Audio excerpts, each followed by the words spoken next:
Bueno, volvemos con un nuevo bloque de historias de gol aquí a través del Facebook Live, cumpliendo con la cuarentena obligatoria que cada vez se hace un poquito más larga, pero bueno, nos tenemos que quedar en casa para cuidarnos. Y tenemos una nueva entrevista en el día de hoy. Está con nosotros Juliana Román Lozano, sí, una de las entrenadoras que tiene Huracán en el fútbol femenino. Juliana, ¿cómo te va? Aquí Julián Quintero y Celeste Godíntola te saludan. Hola, chiques, muchas gracias por la invitación y bueno, contenta de estar acá también sobrellevando la cuarentena y tratando de hacer lo mejor posible. ¿Cómo vas con la cuarentena, Juliana? Bien, la verdad que ha sido como una cuarentena muy agitada, mucho laburo que se junta, también buscando estrategias nuevas para vincularnos con las jugadoras de Huracán, para vincularnos con las jugadoras de la nuestra fútbol feminista, de la Villa 31. Y bueno, la verdad que pensé que iba a ser como más relajado, pero todos los días hay una reunión, alguna cosa, así que a full. En cuanto a Huracán, después obviamente vamos a estar hablando de tu trabajo en la nuestra. En cuanto a Huracán, ¿cómo se trabaja desde lo físico? ¿Cómo se trabaja algo un poco más complicado que es trabajar desde un departamento, desde una casa, en cuanto a lo táctico o lo futbolístico? ¿Cómo se trabajan esas cuestiones ahora en cuarentena? Bueno, la verdad que fue todo un reto profesional para nosotros en el cuerpo técnico para poder diseñar algo que se pudiese adaptar a los distintos espacios disponibles que tienen las jugadoras. Por un lado tenés una jugadora como Pipi, que bueno, que no sé si ustedes saben, pero Sí. ella vive en la cancha de Sacachispas, tiene como mucho espacio, y quizás otras compañeras que comparten la casa con mucha gente y tienen 2 metros cuadrados. Así que bueno, fue diseñar junto con los preparadores físicos una rutina que estamos mandando, estamos haciendo entrenamientos por Zoom los lunes y los viernes, y después martes, miércoles y jueves, cada día mandamos una rutina distinta para que las jugadoras hagan por su cuenta, y también acompañando los días miércoles con un espacio que se generó con la psicóloga, que es un espacio más para charlar y ver cómo se sienten, qué onda también la frustración que genera todo este nuevo anuncio de AFA, y bueno, tratar de mantener arriba la motivación, pero la verdad que es muy difícil. ¿Celes? ¿Ves, Juliana, ves posibilidades de que se pueda volver a jugar? Este año me parece que no, por lo pronto me parece que bueno, el anuncio de AFA de dar por terminado el torneo 2019-2020 eh, hace que las posibilidades sean muy escasas en cuanto a lo que defina cada club y bueno, sobre todo el gobierno, de cuándo se puede volver a hacer la actividad física, volver a juntarse, volver a entrenar. Me parece que bueno, sería imprudente dar una fecha o decir qué haríamos nosotros como cuerpo técnico hasta no tener como una certeza de eso.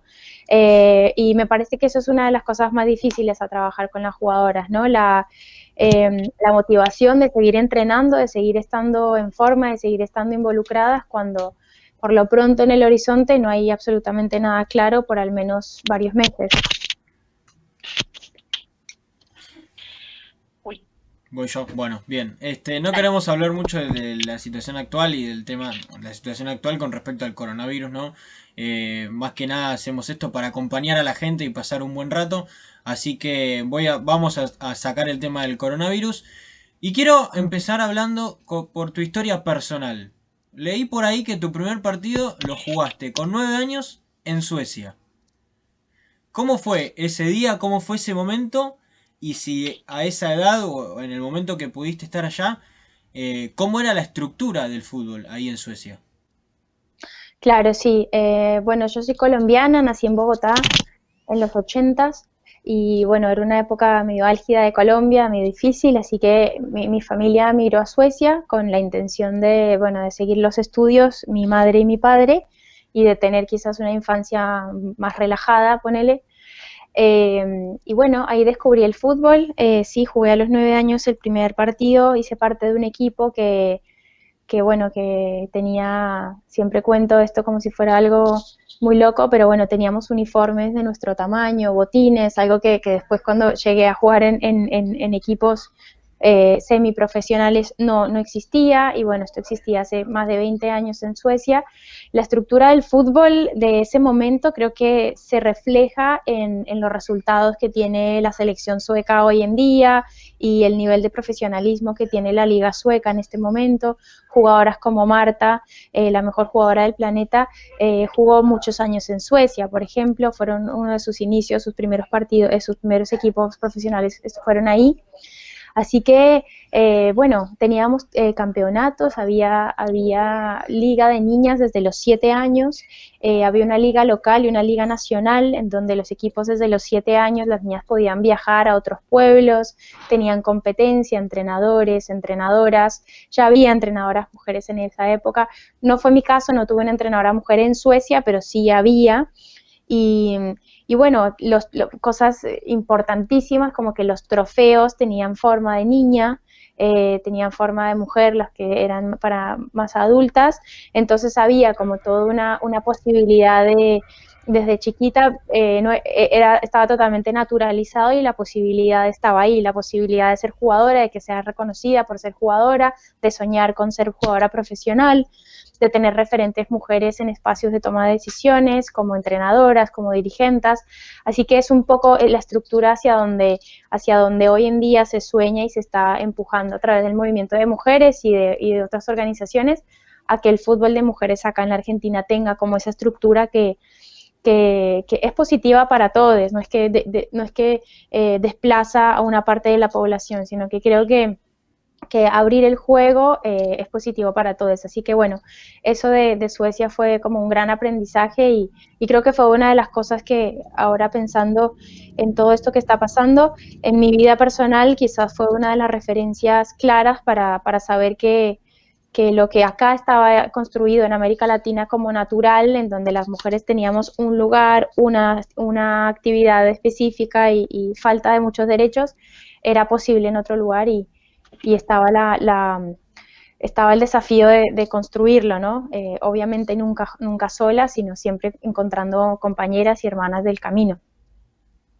Qué increíble esto que contás, que hace tantos años que lo viviste y una referencia tan fuerte y todavía después de un montón de tiempos y de luchas no se pudo consolidar el traer a América Latina esa apertura de juego como mencionás. Juli, en cuanto a la experiencia en el fútbol colombiano, ¿qué encontraste? Bueno, cuando yo vuelvo a Colombia con 15 años, me encontré con que no había equipos para niñas en la escuela, que era como el espacio donde yo tenía para jugar, no había equipo de niñas, así que jugué varios años con los varones, pero bueno, no me dejaban competir, me dejaban entrenar, pero no jugar los torneos. Claramente yo quería jugar, venía de haber jugado 5 años y bueno, así que tuve que armar un equipo de niñas ahí en la escuela y a partir de esa plataforma que se pudo armar, empezamos a competir en espacios como de intercolegiales, digamos, donde jugábamos con otros equipos. Y ahí, bueno, esa fue la plataforma para poder jugar ya en la Liga de Colombia, que tenía varios equipos y militaba a nivel de la ciudad y de ahí después surgió la posibilidad de estar en la selección Bogotá y jugar los Juegos Nacionales, que fue una experiencia increíble también, como mi primera experiencia de alto rendimiento, entrar ya como en las renuncias y en las selecciones y un poco en ese sueño de la piba de ser jugadora profesional, ¿no? Yo quería ser jugadora profesional, obviamente con un montón de dificultades y de desigualdades en la selección Bogotá. Después de ser campeonas nacionales, seguíamos entrenando sin luz. Me acuerdo que había 2 o 3 compañeras que tenían auto y tenían que prender el auto y como apuntar las luces hacia la cancha para poder trabajar, por ejemplo, pelota parada, delirio. Y bueno, un montón de cosas y en esa selección Bogotá jugaron muchas de la selección Colombia y bueno, esas eran las condiciones en las que entrenábamos, ¿no? Era como una desigualdad muy grande, los hoteles en los que concentrábamos eran un bajón, la comida también. Y mientras tanto, me acuerdo sentadas comiendo cualquiera en un hotel malísimo, veíamos por la tele la selección masculina concentrando en un hotel 5 estrellas, con los nutricionistas que hablaban sobre la importancia de cuidarse. Bueno, como ahí fue como una diferencia, fue como el contraste de entrar a la competencia de digamos, de alto rendimiento, y por otro lado a ver todo el descuido y la falta de cuidado y de profesionalismo con la que se trataba a las atletas mujeres. Así que bueno, ese fue un contraste también que empezó a hacerme maquinar y hacer entender también como lo político del fútbol, ¿no? Y la construcción social que es el fútbol, y como para algunos es de una manera y para algunos es de otra. Así que bueno, eso fue un paso interesante también. ¿Ves una diferencia en la estructura de hoy a comparación con ese tiempo? Sí, yo creo que la Federación Colombiana de Fútbol y bueno, la sociedad en general en Colombia hizo una apuesta muy interesante por el fútbol de mujeres. Yo cuando empecé a jugar en Colombia, yo tenía 15 años, y el club en donde yo jugué, el Club Atlético Internacional, que juntaba jugadoras de distintos colegios, de hecho, fue el primer club de Colombia que abrió divisiones inferiores. Tenían niñas desde los 8 años, hace 15 años más o menos, un poco más, y esa base de fútbol es la capitana de la Selección Colombia actual, que juega en España, que tiene una vida de futbolista profesional, jugó en esas inferiores, en esa primera experiencia de inferiores. Muchas de las jugadoras de la Selección Colombia pasaron por esa experiencia, y creo que otros clubes fueron entendiendo la importancia de abrir espacios para niñas, ¿no? Y generar un acondicionamiento técnico, táctico, físico de las jugadoras desde chiquitas, y también de formar jugadoras empoderadas, en donde tener acceso al deporte con todas las letras y los acentos y las mayúsculas es un derecho humano, y poder atravesar ese proceso también te hace plantarte de otra manera como atleta ante descuidos, ante cosas que muchas que vinimos antes fuimos naturalizando y fuimos pasando como, bueno, esto es lo que hay, agradezcámoslo y vamos. Creo que esa generación es una generación que se autopercibe como trabajadora del deporte, que cuida su cuerpo como su herramienta de trabajo, y exige también en ese sentido un cuidado y derechos que son suyos porque sí, porque somos seres humanos. Así que, hubo un gran éxito de los Juegos, en los Juegos Panamericanos, me parece, en donde, bueno, la Selección Colombia, este año súper bien, pero en ese momento ganaron, creo que fue la sub-17, que tuvo un gran éxito, creo que salieron segundas, y ahí la Federación Colombiana abrió los ojos y dijo, epa, acá hay algo interesante que está pasando. Ese título lo obtuvieron con garra, o con ovarios, sin una estructura que estuviese detrás, y ahí la federación hizo una gran apuesta por el fútbol de mujeres, y creo que también se refleja en cómo juega la Selección Colombia hoy, la cantidad de jugadoras que militan en el extranjero, digamos, los torneos profesionales que ya vienen por casi 4 años, y bueno, que se clasifican a los Olímpicos, cuando están en el Mundial hacen un papel bastante bueno. Así que creo que es cuestión de apostarle políticamente al fútbol, de generar los espacios necesarios, y los resultados van a estar, digamos, para quien lo mira solamente desde cuánta guita genera el fútbol. Bueno, eso no va a suceder solo. Hay que hacer una apuesta política, y creo que haciéndolo hay resultados. Juliana, vos tuviste un primer paso antes de volver a Huracán como entrenadora, tuviste un primer paso en el fútbol argentino.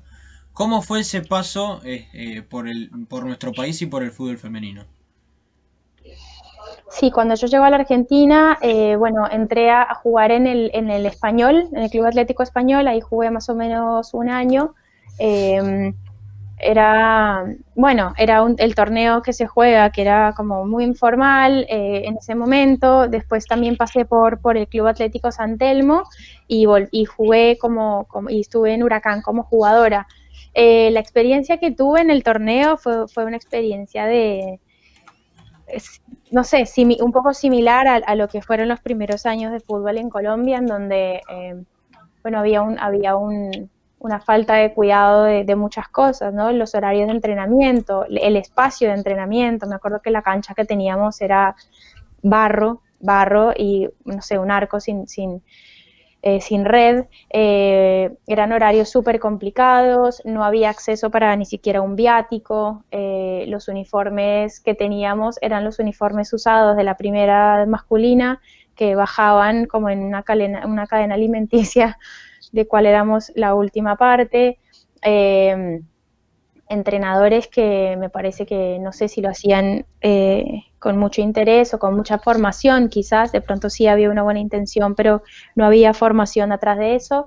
Y bueno, la verdad que yo fui como en ese camino, me parece que fui como politizando un poco ese lugar y fui entendiendo o fui eligiendo no ser más parte de eso, fui eligiendo, no quería más ese maltrato, digamos, cuando se entiende que puede ser distinto, hay ciertas cosas que empiezan a ser intolerables y bueno, tomé la decisión dolorosa, pero la decisión política de no entregar más mi cuerpo a eso y sí buscar otros espacios que quizás ya no iban a ser para mí, pero que me parecía que iban a tener más sentido, digamos.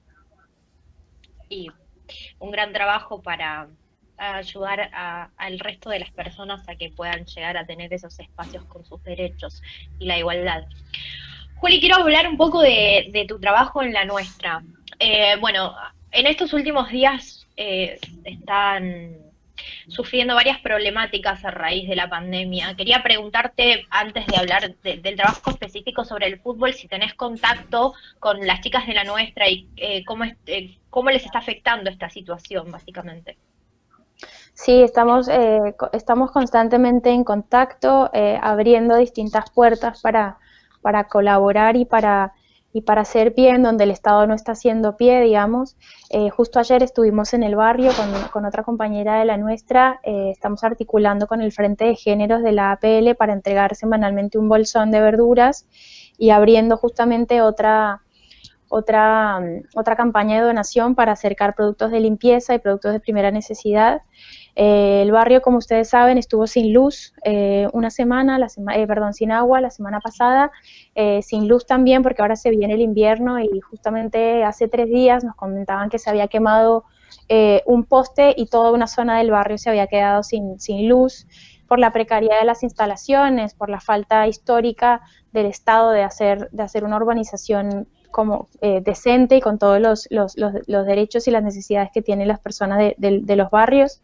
Se habló de un dispositivo, bueno, como ustedes saben, la falta de agua hizo que el crecimiento de los casos fuera exponencial. Se hablaba de 3 casos, 3 días después se hablaba de 155, ahora están pasando los 200 casos. Por la situación habitacional del barrio, es inminente que el Estado haga una presencia sólida y haga una presencia seria que tendría que haber hecho hace muchísimo tiempo. Recién hace 2 días se hizo una especie de dispositivo de detección de casos tempranos entre 700.000 comillas, porque no hay nada temprano después de casi 2 meses de cuarentena. Hacer presencia ahora como Estado es un delirio, pero bueno, se hizo un dispositivo en donde se tomó la fiebre solamente de algunos vecinos. Pasa también que en el barrio, por ejemplo, muchos compañeros y compañeras tienen trabajos informales, entonces eso se suma también al señalamiento que han tenido muchos desde sus laburos, en donde, bueno, ahora en el barrio hay un montón de casos, entonces no vengas a laburar, mucha gente se está quedando sin laburo, la gente que conservó su laburo hasta ahora se está quedando sin laburo ahora, y bueno, acercamos el barrio y veíamos a los comedores comunitarios organizados, la gente, las vecinas organizadas poniéndose la camiseta en esto que han hecho históricamente, ¿no? Que es la organización barrial, la organización comunitaria, el estar presentes en donde el Estado no está, y bueno, lo que vamos a hacer desde la nuestra es un poco eso. A nosotras, nuestra historia nos ha enseñado que solamente se pueden hacer cosas juntas, apoyadas en el trabajo comunitario y horizontal, y es un poco lo que estamos haciendo ahora. Es muy doloroso. Ayer, bueno, yo me quedé como muy movilizada con la ida al barrio, también de ver la cancha vacía, de ver las compañeras en sus casas, como bueno, es una situación bastante jodida, es una situación que me parece que, bueno, yo me quedé, me quedé muy mal ayer, así que quizás, bueno, nada, contar eso, contar que estamos ahí presentes siempre, desde una necesidad como una necesidad intrínseca de estar juntas, de poder estar ahí apoyando y escuchando también qué necesitan las compañeras y desde nuestro lugar hacer lo que podemos. Pero bueno, eso, me parece que el Estado es responsable, que la reta tiene que hacerse responsable del barrio y de las cosas que están pasando y que la urbanización maquillada, todo esto de la construcción del polo educativo, ayer pasábamos y veíamos un montón el polo educativo que construyeron, impecable, con cosas nuevas, y la verdad que no hay agua en el barrio. Entonces, la apuesta política tiene que ser otra, me parece. Juliana, contanos un poco el trabajo que haces en La Nuestra. ¿Cómo llegaste? ¿Por qué te quedaste? Porque también podrías haber dicho, no, yo no quiero estar acá. Pero ¿cómo llegaste? ¿Por qué te quedaste? ¿Qué trabajo hacen día a día? Más allá de lo que dijiste de la cuarentena. Bueno, si yo llego a La Nuestra, llegué a La Nuestra hace 10 años. Me invitó mi compañera y hermana del camino, Mónica Santino, que es fundadora de La Nuestra Fútbol Feminista. La conocí porque ella fue entrenadora mía en San Telmo. Y bueno, ahí hablamos, nos encontramos en pensamientos que teníamos parecidos y bueno, me invitó a trabajar ahí a La Nuestra y a armar un poco lo que La Nuestra es ahora. En ese momento, cuando yo llegué al barrio, Moni ya llevaba 2 años trabajando en el barrio y bueno, fuimos sumando como fuerza de compañeras para abrir un poco también la cancha a niñas más pequeñas, entendemos que es fundamental, como decía hace un rato, y, y bueno, pudimos crear también las inferiores de La Nuestra, si se quiere. A fuerza de ponerle cuerpo y garra, ganamos la cancha de Güemes, que es nuestra cancha, el territorio de las mujeres de La Nuestra, en una batalla política, simbólica, material, creativa, que hicimos juntas. Fue como ir dialogando con el barrio de manera amable y de manera no tan amable a veces, que bueno, que estaba bien que las mujeres jugaran al fútbol, que era un espacio que le hacía bien a las compañeras, que hacía bien a nosotras, e ir dialogando también con ese barrio, ¿no? Que en un principio nos quería expulsar, que nos mandaba a la casa, nos mandaba a cuidar a los nenes y nos fuimos encontrando en ese espacio, siempre articulando un poco el entrenamiento de fútbol, el tener prácticas deportivas cuidadas, el tener prácticas deportivas diseñadas con mucho amor, con mucho cariño, para cuerpos, para todos los cuerpos posibles también, para todas las edades posibles, y trabajando en conjunción con talleres que nos ayudaban a pensar qué era todo lo que estaba pasando en la cancha y esas construcciones que nos querían meter en un rol de mujer único, que estaban atravesadas por un montón de estereotipos, problematizar eso y entenderlo también como una construcción social y entonces hacer nuestra propia construcción, sentirnos libres como mujeres, ejercer el derecho sobre nuestro cuerpo, sobre el deporte y bueno, empezar a generar también ahí una acción política feminista, construir nuestro propio feminismo, que es un feminismo villero y comunitario, que también interpeló un poco estos feminismos hegemónicos en donde hay muchas cosas que el feminismo interseccional trae a pensar también que no es lo mismo ser mujer que ser mujer blanca o ser mujer migrante, negra, villera, pobre, lesbiana. Entonces es también enunciar cuáles son las problemáticas específicas del barrio, de nuestra comunidad futbolera feminista. Y bueno, se fue creando La Nuestra. Hoy en día tenemos un equipo de niñas que tiene 5 años, tenemos 4 categorías, nuestras minis que tienen 5 años y es un espacio hermoso porque también es un espacio que incluso tiene un espacio asambleario en donde las niñas se juntan en ronda y deciden todo, a qué se va a jugar ese día, cómo va a ser el uniforme, diseñaron su propio uniforme también. Entonces, ir combinando desde que son chiquitas, como el acceso al deporte, la circulación de la palabra, poder decir lo que te gusta, lo que no te gusta, lo que te duele, poner la palabra en un círculo y quizás no quedarse rumiando por detrás, sino el ejercicio político de la palabra nos parece importantísimo. Y bueno, tenemos equipos de niñas, de adolescentes, preadolescentes, adultas y veteranas, como se autollaman ellas, que son, bueno, mujeres grandes también que quizás llegaron al fútbol más tarde y también ese es todo un desafío y es un espacio hermoso también Y bueno, lo que hacemos también no se queda solo ahí en el barrio, sino hemos empezado hace 7 años a participar del Encuentro Nacional de Mujeres por las distintas ciudades en donde se va haciendo, interpelando un poco al feminismo sobre el fútbol como una herramienta importante también para hablar de los derechos de las mujeres, ¿no? Creo que el feminismo más, bueno, ahora hay toda una movida de fútbol feminista y hay un montón de equipos que se nombran de fútbol feminista, pero creo que hace 7 años en la arena del feminismo quizás no estaba tan instalada esta conversación, así que fue interesante llevar esta reflexión al Movimiento Nacional de Mujeres, a los encuentros, y bueno, articulando con distintas compañeras, nace la coordinadora Sin Fronteras de Fútbol Feminista, que agrupa mujeres de toda la Argentina, y bueno, todo el tiempo conspirando, como decimos nosotras, para generar espacios nuevos y sobre todo atender todo el tiempo a las necesidades que surgen del barrio.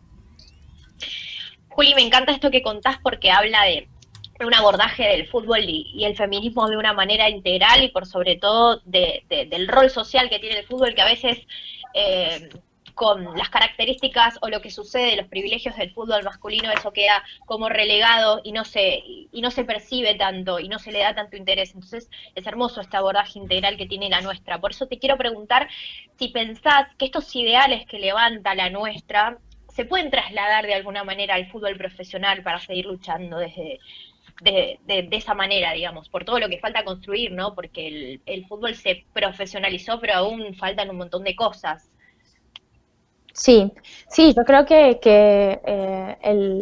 el acceso al fútbol para las mujeres y disidencias es un espacio de una batalla suprema, importantísima. Creo que el fútbol como bastión de la idiosincrasia argentina y de América Latina y del mundo, se puede hablar casi de un sinónimo de masculinidad con el fútbol, ¿no? Es muy difícil para las mujeres entrar no solamente como jugadoras, sino en todos los espacios del fútbol. Como entrenadoras de 17 equipos, solamente 4 están llevadas adelante por mujeres. En los espacios de toma de decisión de AFA, bueno, ustedes vieron lo que fue la lista que enviaron, no había ni una compañera. Todo el tiempo son los hombres y son los hombres que están decidiendo sobre espacios que también nos conciernen a nosotras, y creo que eso es clave, poder entrar ahí y contar, no para desplazar a nadie, ¿no? Porque siempre está este discurso de que el feminismo quiere matar a todos los hombres y poner una bomba atómica. No, la verdad que lo que queremos es una división igual de los poderes y de las oportunidades. Creo que un espacio que tiene ideas diversas y que tiene en su constitución diversidades es un espacio mucho más rico. Está demostrado que un espacio con diversidad de pensamiento, de cuerpos, de sentires, es un espacio más creativo y más feliz, si se quiere. Y creo que las futbolistas y las mujeres en el fútbol estamos dando una batalla que es fundamental y es durísima de dar. Y que creo que el fútbol de varones o el fútbol más mercantilista está ahí un poco asustado de qué van a hacer las mujeres, y la verdad que lo único que se quiere es esto que decía, ¿no? Que seamos tratadas como trabajadoras y que tengamos acceso a las cosas que son fundamentales. Sí me pregunto y creo que ahí el feminismo va a dar una gran mano en la reflexión sobre qué pasa hacia dónde va también el fútbol profesional de mujeres, ¿no? Creo que faltan muchísimos años para que las jugadoras de fútbol puedan ser trabajadoras autónomas, digamos, que puedan dedicarse solamente al fútbol. Yo creo que el fútbol argentino son contadas con una mano las jugadoras que solamente juegan al fútbol y descansan, comen bien, se recuperan y tienen acceso a médicos y a todo el aparato que necesita un atleta para verdaderamente vivir de eso. En el caso de Huracán, muchas jugadoras, casi todas las jugadoras en su totalidad tienen 2 o 3 trabajos, viajan 2 horas para llegar a entrenar. Nosotras tenemos solo 8 contratos que dividimos entre un plantel de 32. No hay una ayuda adicional de viáticos, así que es básicamente un papel, ¿no? No es una democracia que verdaderamente está plasmada en las condiciones reales de las jugadoras. Se puede decir que el fútbol es profesional en los papeles, pero para que eso se traduzca en la vida de las jugadoras creo que falta un montón todavía. Celebro obviamente la iniciativa de que empiece a ser así, pero creo que hay que seguir ahí apostando, apoyando y siguiendo de cerca las decisiones que se tienen que tomar, las modificaciones y las inversiones que tiene que haber para que el fútbol verdaderamente sea profesional, ¿no? El manejo de información que hizo AFA la semana pasada, en donde en un momento dijeron que no iban a dar más apoyo a los clubes sino hasta junio, y 2 horas después dijeron que sí, es solo una muestra del maltrato y del destrato que hay siempre hacia las jugadoras, hacia la información.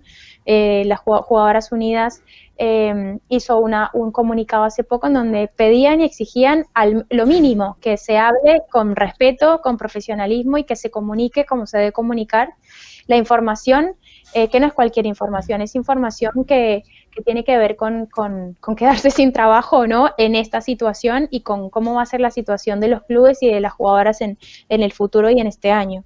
Así que bueno, me parece que es una muestra de lo que pasa y de cómo se maneja de verdad, en donde se toman las decisiones, cómo se maneja el fútbol de mujeres, y creo que para eso debe cambiar y creo que lo que va a suceder, o bueno, no vamos a parar hasta que suceda.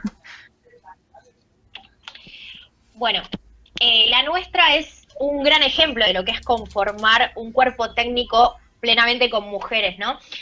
Hablando del fútbol profesional y lo que tiene que cambiar, eso es bastante más complicado de aplicar porque, como decís, las decisiones están siempre contempladas por los hombres que difícilmente pueden entender y hacer llegar las herramientas necesarias para las mujeres. Si no hay mujeres que tomen decisiones, claramente no se va a poder aplicar desde esa perspectiva de género, ¿no? Por más que haya capacitación de género para los hombres, es una apertura de lugar y un derecho.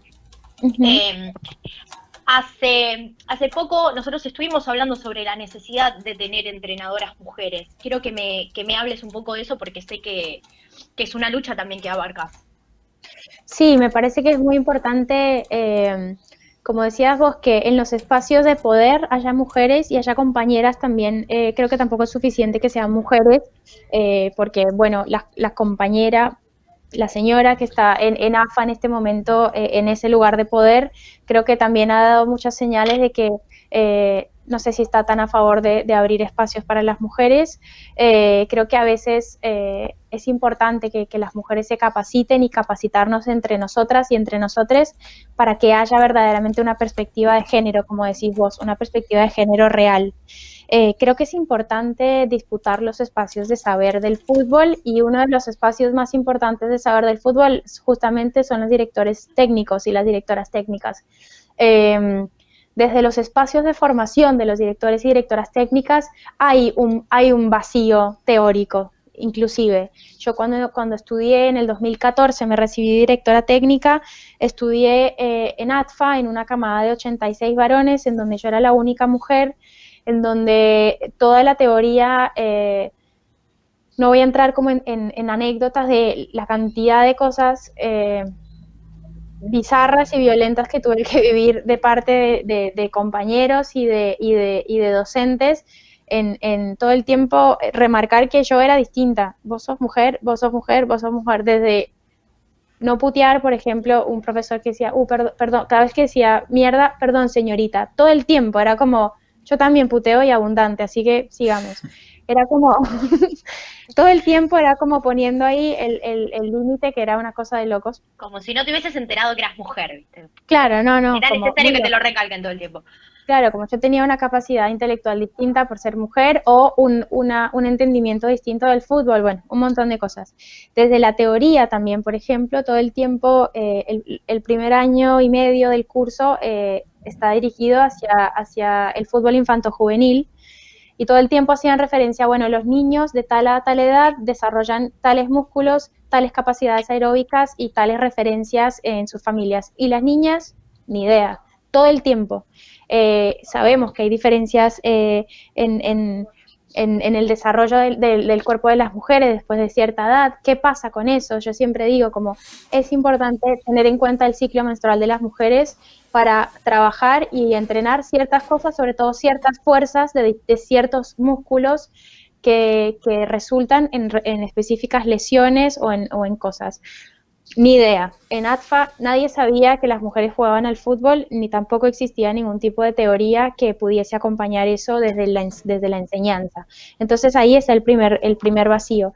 Después, estar a cargo de un plantel también me parece que en la jugadora genera algo distinto. Me parece que es importante que las mujeres puedan tener referentes mujeres, que se pueda soñar también con una niña que pueda tener una entrenadora, pueda decir, ah, bueno, este lugar también lo puedo ocupar y lo puedo ocupar bien, lo puedo ocupar con cuidado, lo puedo ocupar con lógicas de pedagogías desde el cuidado, desde poder tener un vínculo emotivo con la compañera, desde tener un conocimiento impecable del fútbol. Como que creo que está buenísimo para las jugadoras, sobre todo que vienen como de historias o han atravesado el fútbol desde una historia de mucho machismo, ¿no? De tener siempre entrenadores varones, de estar siempre como ser la última pata el último espacio de decisión o de cuidado.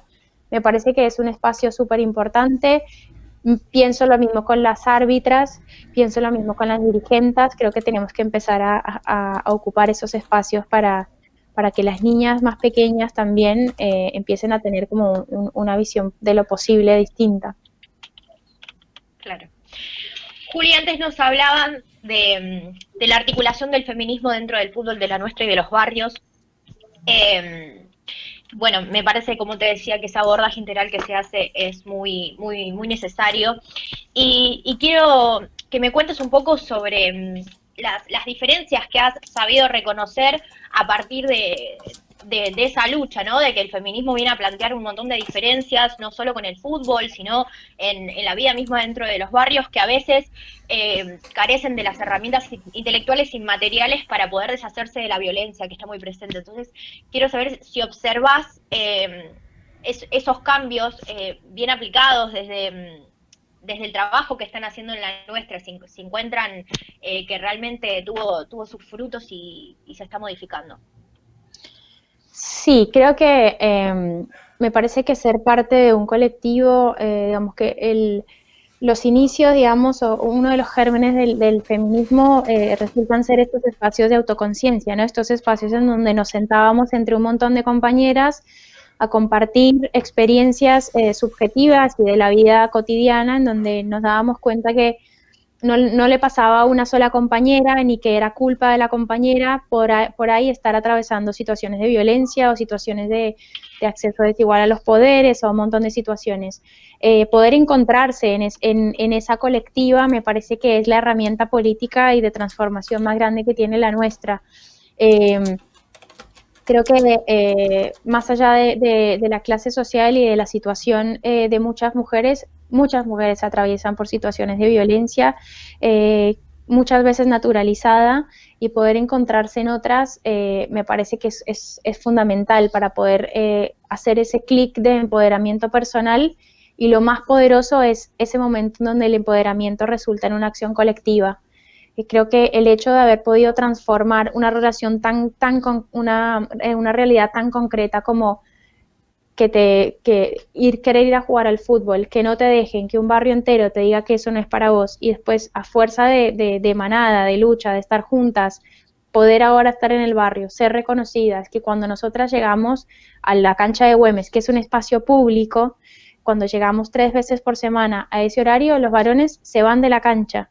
Eso no costó ni 1, ni 2, ni 3, costó 13 años de estar 3 veces por semana, todas las semanas, llueve, truene o relampaguee, estar ahí tomando el espacio, y creo que no lo hubiésemos podido hacer solas, ninguna de las jugadoras ni ninguna de nosotras, de las integrantes de la nuestra, sino que tuvo que hacer algo juntas.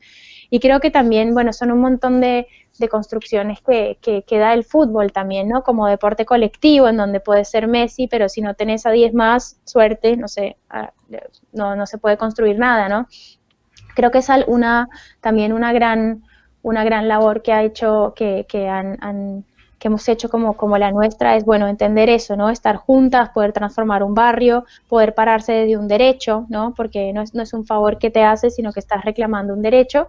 Y después, bueno, un montón de anécdotas que surgen de haber construido manada, ¿no? De estar juntas y de que sabemos que en ese colectivo se puede depositar algún problema, alguna tristeza, alguna situación difícil y que siempre va a haber una manada ahí que conteste y que lo entiende también desde un lugar político. Creo que eso es importante.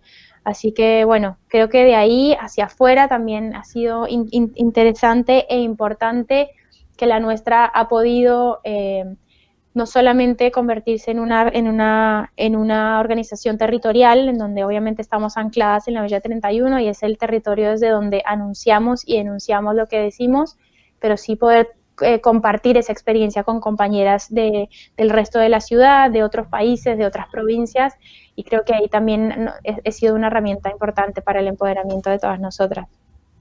Juliana, para ir cerrando y reiterarte el agradecimiento por poder charlar un rato acá en Historias de Gol, te vamos a hacer una especie de ping-pong final para cerrar la entrevista, ¿te parece? Dale, que tengo que contestar con una sola cosa, ¿no? Como vos Sí. quieras, si querés desarrollar no hay Ok, ningún tipo de problema. La primera es, vale. ¿qué significa para vos la nuestra? Em, para la nuestra es manada, familia y potencia colectiva. Bien. ¿Qué es lo mejor que te dio Huracán y el fútbol femenino en Argentina? Lo mejor que me dio Huracán, bueno, fue desde lo profesional, ese lugar para poder trabajar como directora técnica y, y el fútbol argentino en general me dio la fuerza para querer transformarlo. Bien. Te voy a nombrar a dos personas y vos me tenés que decir qué opinás. Acá sí puedes desarrollar, acá te vamos a dejar desarrollar si querés. En primer lugar, Ok. ¿qué opinás de Carlos Borrello? Bueno, creo que creo que es tiempo de cambiar, creo que es tiempo me parece muy importante en este camino del fútbol y de la profesionalización que los compañeros entiendan cuándo es tiempo de dar un paso al costado, porque y que los hombres empiecen a politizar también los privilegios que les son dados porque nacen varones. Creo que es tiempo de cerrar ciclos, creo que es tiempo de escuchar a las jugadoras y creo que es tiempo de cambio. ¿Qué opinás de Chiqui Tapia? Eh, oh, bueno, es una figura, es una figura interesante, es una figura llena de contradicciones. Banco mucho que venga desde abajo, de cierta forma, eh, y creo que tiene que respaldar lo que dice. Él dice que es el presidente del fútbol de mujeres, que va a hacer un montón de cambios. Me parece que es muy positivo lo que dice y creo que lo tiene que respaldar con cambios estructurales que se vea. El fútbol de mujeres será profesional cuando nosotras, las que estamos luchando por esto, estemos en nuestros lugares de toma de poder y de decisión. Así que el compañero le falta un toque. Bien. Me encanta. Hace unos años, en una entrevista que pude leer, te preguntaban si el estilo de juego que preferías era más parecido a Menotti o a Bilardo. Y vos contestaste con, ojalá en unos años me pregunten si sos más de una entrenadora mujer o de otra entrenadora mujer. Entonces te voy a preguntar esa pregunta que te hubiese gustado que te hagan en ese momento, pero para futuro. ¿Sos más estañarista o sos más santinista? Santinista hasta la muerte. Ahora sí puedes desarrollar si querés, ¿eh? No hay problema. Bueno, creo que una de las personas más coherentes que conozco en mi vida es Mónica Santino. Creo que, bueno, la quiero un montón, es una especie de hermana mayor del camino. He aprendido con ella un montón y creo que lo más lindo que tiene Moni Santino es que también aprende todo el tiempo. Y eso es increíble también. Me parece que es una persona que tiene un recorrido enorme, militó una de las batallas más difíciles en los 90 en la CHA, cuando directamente decir a la persona que amabas podía resultar o en un maltrato físico o de parte de la cana o directamente en la cárcel. Creo que tiene un aguante enorme, es una gran líder, sabe escuchar muy bien y, y aprende todo el tiempo, eso es lo más interesante. Creo que el espacio de La Nuestra nos empodera a todas, no somos un colectivo de mujeres que va y dice, bueno, esto es así y vamos a hacer una especie de asistencialismo, sino que todo el tiempo el territorio nos transforma y nosotras nos transformamos con el territorio. Y bueno, con Moni además es muy lindo elaborar porque es muy graciosa, tiene chistes que son muy divertidos y, y nada, es muy copado Laura con ella, la verdad que no sé si la conocen personalmente, pero está buenísimo la manera en que te escucha, te mira a los ojos, te entiende lo que está pasando y te tira la pelota todo el tiempo, que creo que eso es una dote de una gran líder, ¿no? Que te tira la pelota y no te enseña el camino, sino te tira un pase y que cada una haga su propio camino, eso creo que es fundamental. Voy a aprovechar que hablaste de Mónica Santino para decir a la gente que tenemos la entrevista con Mónica Santino. Tuvimos la posibilidad de hablar en su momento con Mónica Santino, una gran entrevista que la pueden escuchar en el podcast de Spotify de Historias de Gol. Las últimas dos, Juli, un sueño que tengas con Huracán. Un sueño que tengo con Huracán es que si no somos nosotras, siga habiendo más entrenadoras mujeres a cargo del plantel y que absolutamente todas las jugadoras sean profesionales con sueldos y acceso a uniformes, estructuras y todos los elementos que necesitan. Ese es mi sueño para Huracán. Y por último, un mensaje que le quieras dejar a la gente que nos está viendo. Eh, a la gente que los está viendo, bueno, que lo sigan viendo por mucho tiempo más y que no, que nos acompañen en esta lucha que estamos dando en la 31, que nos sigan y que apoyen al fútbol de las mujeres. Creo que es un fútbol hermoso, es un fútbol supremamente honesto desde mi punto de vista. Y es un fútbol que se juega con mucha garra, se juega con mucha garra. Creo que esta frase que siempre decimos, me paro en la cancha como en la vida, ser futbolista mujer en América Latina en este momento es extremadamente difícil. Todas las que juegan al fútbol de por sí ya tienen un poder adentro que es extremadamente hermoso de ver en la cancha y creo que a mí me encanta ver fútbol de mujeres porque lo entiendo como un fútbol muy honesto, muy aguerrido y un fútbol que creo que si llega a ser profesional en toda su amplitud, va a ser un fútbol distinto al fútbol de los varones. No sé si el objetivo de las mujeres que están en las grandes ligas, como la liga estadounidense, va a ser tener 700 autos y 700 casas, o si se va a pensar más hacia transferir todos esos fondos para el desarrollo verdadero del fútbol de mujeres en otros lugares en donde hace falta. Pensando en el equipo de Estados Unidos, las jugadoras salen a pedir igual salario por igual juego y salen desde una perspectiva de pedir equidad en el deporte. Y creo que no he visto a ningún jugador desde que tengo memoria que salga por lo menos a apoyar al fútbol de mujeres, si son uno o dos de pronto. Pero creo que es interesante. Sigan apoyando al fútbol de mujeres porque una sociedad más equitativa, lo vuelvo a decir, es una sociedad más feliz para todos. Así que gracias por el espacio, chiques.